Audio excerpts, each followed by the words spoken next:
Hey guys, in this one, I want to show you how to use Snapseed on your iPhone. So I'm going to go through all the features of the app in general and all the stuff that you can do in Snapseed. There'll also be a small picture editing tutorial in there as well. Just some of the basics and the most used features that I use when I use Snapseed to edit photos. I'll also link below some more in-depth photo editing tutorials, Snapseed and other apps, so you can get a lot more information there. But let's get into Snapseed and I'll show you all the features. So as we get the Snapseed app opened up, it takes you straight through to this import page. You can either tap open up at the top left, or you can just press this huge plus button in the middle of the screen. So let's go and do that. And then it's going to take you through to all of the photos on your device. You can really easily scroll through them here. So that's really convenient. Or you can go down to open from device. That's going to take you into a more detailed screen where you can see way more photos and albums. You can even search for people and places, any folders that you have on your phone. I'm happy to just cancel out of here though.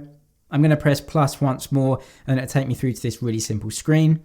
You can also take images directly in this app as well. Just press the camera option, then it will start up the camera on your phone. But I'm just going to choose this picture of the peak or of Hong Kong from the peak. Really awesome. And this picture is really unedited, so we can make some really cool edits to make it look a bit more stylized. Firstly, you're going to want to sort out your settings so that you have these sorted for when you use it in the future. You can press the three dots up in the right-hand corner and then come down to settings. Firstly, do you want to save any of your pictures and edits to a separate Snapseed album on your phone that will be created? You can press that on or off as you want. I'm happy with it on. Do you want to resize your images? So you can resize them to a certain resolution, maybe upscale them. I'm happy with do not resize because I edit some different types of images and some different aspect ratios. So I'm just going to press out of there and not change that one. Also coming down to the format and quality, how do you want to save your images? Do you want them as a JPEG or do you want them as a PNG? And if you do choose JPEG, you can choose the quality, either 80, 95 or 100. I'm just going to switch that to 100 because I want the highest quality, then to come out of there. And I'm happy with all of these settings. You can change them as you wish. Then we come out of there back to the main page.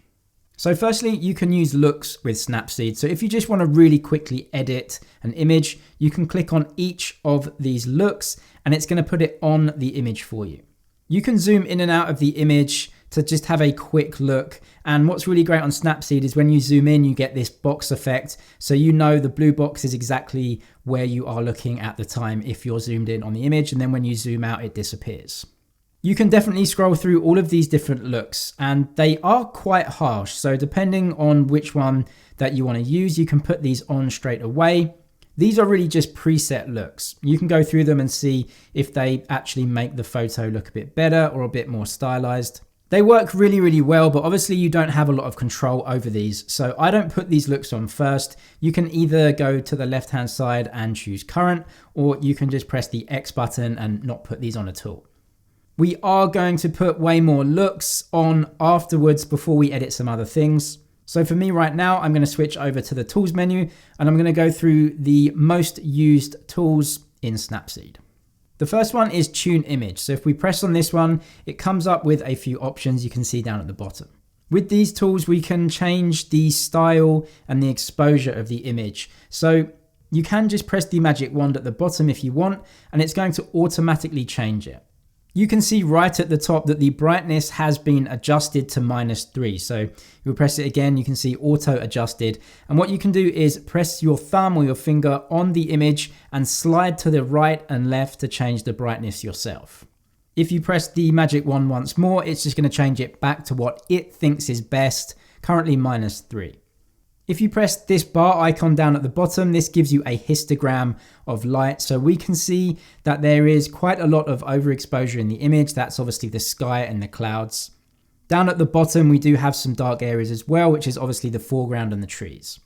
You can either press the tick button to accept how the brightness has been changed, or just press the X out and it won't change it at all for you. So let's come back to tools again, go to tune image once more. Then we can do this manually ourselves. We can come down to these slider bars and you'll get a load of different options here. So you can change each one individually. So you can see you can change the brightness, the contrast, saturation, ambience, highlights, shadows, and warmth. Warmth is going to be the white balance. You can change this towards some cooler tones or some warmer tones. I'm going to change the saturation, shadows, and highlights. So let me change the highlights first. So I'm just going to click on highlights. Then with everything in Snapseed, you just scroll left or right to change. So you can see the highlights are coming down now. So I'm actually making them a little bit darker. And then if I go to the right, all of the highlights will be changed to being brighter. Notice how it's just the highlights being changed and not the shadows. Highlights only changes the bright parts and the highlights of the image. So obviously making them brighter isn't a good thing. About the same is okay, but I think we can actually make these probably a little bit darker and bring out a little bit more detail in those highlights. So I'm going to just maybe put it on about -10, somewhere like that. This is all going to be down to your eye, but certainly you can change these how you want. Then what I'm going to do is press tick on that one just to save that. If you want to undo any of your edits, you can press this undo button right here. It's just going to undo, but I'm going to go back to tools and then tune image again. Then I'm going to go back to these sliders right here, and I'm just going to change the shadows this time. So all the dark parts in the image, and again, we can just make them darker to the left and brighter to the right. I actually think I want these a little bit darker as well because it's a bit more of an ambience like that. I think it looks a bit better. So I just turn those shadows down a little bit. And then what I can do is look at the original image with this button up here. So if I press this, that is the original image right there. And then the changed image if I take it off. And you know it's the original and the changed image because you can see the histogram at the bottom that is changing when I press that icon. So there's not a huge difference in terms of the exposure, I'm just changing them a little bit. Now what I want to do, go back to the sliders, and I want to change the warmth right here. And let's see what happens. So I can make it a little bit warmer or I can make it a little bit cooler. And to be honest, I think making this a little bit cooler looks a little bit better. It's not a sunny day, so warm kind of looks not great. So I'm just going to make this slightly cooler and maybe have it about there. And I think that just brings out the kind of feeling that it probably was on the day, probably quite cold. So definitely the warmth down, that's good for me. Anything else that I want to change, maybe in the shadows or the contrast? Let's just see what the contrast changing does. So again, slide to the left to reduce contrast, slide to the right to increase contrast. And I think increasing the contrast a little bit probably is a good thing as well, just to make it stand out. So that's fine. Then we can look at the old image. It's definitely different now. You can see it was a little bit yellow there and okay. And I've just made it a little bit more blue. This is kind of more to my liking. Obviously this is going to be down to personal preference, but we just press the tick button to save those changes. Another feature that I want to highlight is the brush tool because this is really great. So let's go to tools again. You can see here brush. So if I press brush, what will happen now is we will use a brush to change certain parts of the image. You can see there are 4 options here: dodge and burn, exposure, temperature, and saturation. Dodge and burn is a really great effect, and essentially what it will do is brighten up areas of your image. This is a brush, so what I can do is just very quickly go over, and you can see the brush brightens up wherever I actually rub my finger on the screen. I've obviously done this way too much, but just to give you an idea, I'm going to X off that because I don't want to use that, but it's a really cool feature if you want to highlight certain parts of an image. So let's go to brush again. Dodge and burn works really great if you want to actually make it look like there are light beams or speckles of light coming through an image. I definitely think we can brighten up these trees though. So I'm just going to use this dodge and burn. I'm going to go over these trees, lighten that up. I think the buildings could do with a bit here. So I'm just going to brush this and make them stand out a bit from the background. I've changed the exposure, not of the image, not of the shadows or the highlights, but just using this dodge and burn tool. So it's a really great effect. I'm happy with that change. As we come back to the brush tool though, we can also change the saturation and the contrast with the brush. Why don't we change the saturation of the buildings? Because I really want them to stand out. So we can go over to saturation.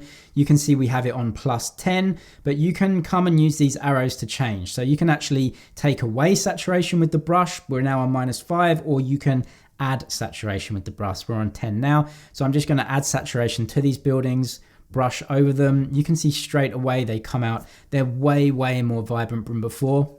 But what's great is that we haven't changed that background, and so they really stand out from it. The brush is an awesome tool in Snapseed, probably my favorite. It's really great to use and change specific parts of the image. Let's look at the image before and after. So I'm going to press the before. I'm really happy with this, and I think that the trees and the buildings really stand out now compared to the background. So I'm just going to press tick on that one. The next tool that I want to highlight is HDR Escape. So we go to Tools and then click HDR Escape right here. This is essentially a tool that does all of that for you. So I changed the contrast and I changed bits of the image. Well, this is basically automatic, and you can see it creates this absolutely amazing looking images. I mean, it looks like it was painted or a professional photographer. It's done absolute magic, to be honest. It's a really amazing tool in Snapseed once more. And you can change the strength of this filter left to take it away, as always. So you can add a little bit on that makes it really stand out. The more you add on, of course, the more fake and like a painting it looks, but this is a really cool style and it may suit what you're looking for. But I even think this looks good. It's a certain style, but if you want it to be more natural, you can turn it down.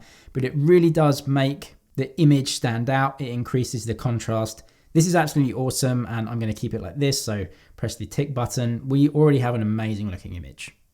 The next tool that you may want to use, and a lot of people use, is Vignette. So we're going to come down and we are going to search for Vignette right here. Vignette basically focuses you in on a certain point, and it makes the areas or the edges of the outer edges of the photograph darker. The blue light in the middle is where you want the center of your vignette. So this is not going to be colored in. You can put this anywhere you want. So you can see as I'm moving this around, the center of this becomes brighter and the rest becomes a little bit darker. I'm happy with this here, right in the center. Then what we can do is change the outer brightness. As you can see up the top, again, slide left to change the outer brightness. So this is a very, very heavy vignette. And then we can obviously take this off to virtually nothing. This is obviously a white vignette, so it actually makes the center darker. I'm happy with a darker vignette on the outside, just to focus the eye in onto the center of the image. Just change this again. You can also change some of the slider bars down here. Inner brightness and outer brightness you can change. So we can change the inner brightness right now, just turn the brightness up of this, and you get the idea. You can change it. So we can see the before and after by pressing this icon in the left. So this was before any vignette is applied, and then after the vignette is applied. So again, it just makes the edges of the image a little bit darker and focuses the eye on the center. I'm happy with this one, so I'm going to press plus on that. There are many other features in Snapseed that are really great. So if we go to Tools, the white balance option is something that a lot of people are going to need to use. Retro Lux is a really great feature, and it puts a really unique retro type of grade onto your images. Vintage and grime, also noir. These are just presets and different styles that you can put onto your images to make them look unique. I won't go through those in this tutorial though, but certainly more Snapseed tutorials in the description. Go and check those out if you want. What I'm going to do to finish this off is crop this image. I'm going to try and make this a little bit wider, so maybe a 16:9, because I think that's a great look for this shot. So you can just easily choose that aspect ratio and then crop wherever you want. So I want to focus on these buildings. I'm really, really happy with that. So I'm going to press the plus button, and that has changed the aspect ratio for me. If we quickly compare side by side the old image and the new image, you can see just how much you can change images using Snapseed with a few filters, and a lot of them are automatic as well. Really easy to use. Now I want to export this image, so I'm just going to click on export. Sharing the image is going to bring up your iPhone sharing options. So if I press this, it's going to bring up WhatsApp or your iMessages or anything else, and you can share those really easily with your friends. I don't want to do that though, so I'm going to press export once more. Coming down to save, this will save the project that you're working on. You will not export the actual image, but you will save the project with all of the edits saved as well that you can go back and change. If you're happy with this image and you actually want to save the file though, you can go to export. This is going to save it on to your photos library. You can see that it is saved now. So that is on my phone and it's ready for me to share with my friends or to put on social media. Check out the links in the description for way more photo editing tutorials so you can up your game. That's it for this one though. Thank you for watching. Thumbs up if you liked it, and I'll see you in the next one.